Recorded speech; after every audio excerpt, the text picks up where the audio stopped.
Dans le cœur vert de l'Afrique, les arbres murmurent des secrets vieux de plusieurs millénaires. Petite question, saviez-vous que il existe une différence entre forêt tropicale et forêt équatoriale? La forêt équatoriale qu'on trouve en Afrique centrale, c'est-à-dire au Cameroun, au Gabon, en République du Congo jusqu'en République démocratique du Congo, est une forêt tropicale humide, mais bien plus dense, luxuriante, permanente. Ici, la végétation ne dort jamais.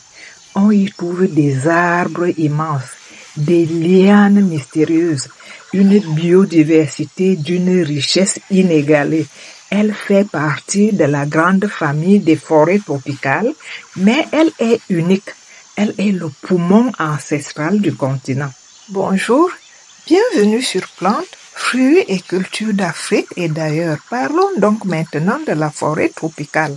La forêt tropicale, quant à elle, peut être sèche ou humide. Elle s'étend bien au-delà de l'équateur, couvrant les zones intertropicales du globe. En Amérique du Sud, elle donne naissance à l'infinie Amazonie. En Asie du Sud-Est, elle s'étend à travers les îles de l'Indonésie et les montagnes de la Malaisie. En Afrique, elle s'infiltre dans les savanes de l'Ouest et aux plateaux de l'Est. Mais au cœur du continent africain, là où le soleil reste vertical et les pluies abondantes, pousse la plus ancienne et la plus majestueuse, la forêt équatoriale, celle dont on a parlé plus haut. Et dans les pays qu'on a cités, elle est une sous-catégorie de la forêt tropicale humide. En conclusion, la forêt équatoriale n'est qu'un type de forêt tropicale. Elle pousse autour de l'équateur, là où il fait chaud et humide toute l'année. Alors, toutes les forêts équatoriales sont tout d'abord tropicales, mais toutes les forêts tropicales ne sont pas équatoriales. Petite anecdote, en Amazonie, un arbre semble marcher. Oui, marcher. Ses racines aériennes donnent l'impression qu'il se déplace lentement vers la lumière. Ce phénomène étrange a nourri les contes des peuples autochtones.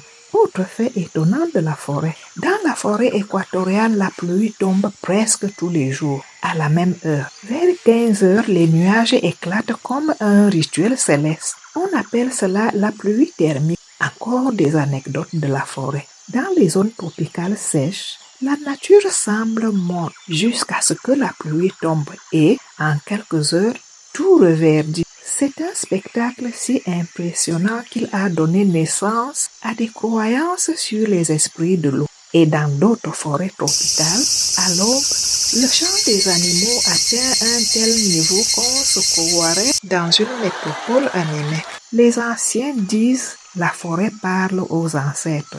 En Afrique, certaines forêts abritent les arbres que l'on considère comme des ancêtres. Les couper sans autorisation rituelle, c'est risquer la colère des esprits. Ces forêts, sanctuaires de biodiversité, sont encore largement inexploitées selon les scientifiques. Ils estiment que des milliers d'espèces y dorment encore, invisibles à nos yeux. En conclusion, la forêt équatoriale n'est qu'un type de forêt tropicale. Elle pousse autour de l'équateur, là où il fait chaud et humide toute l'année.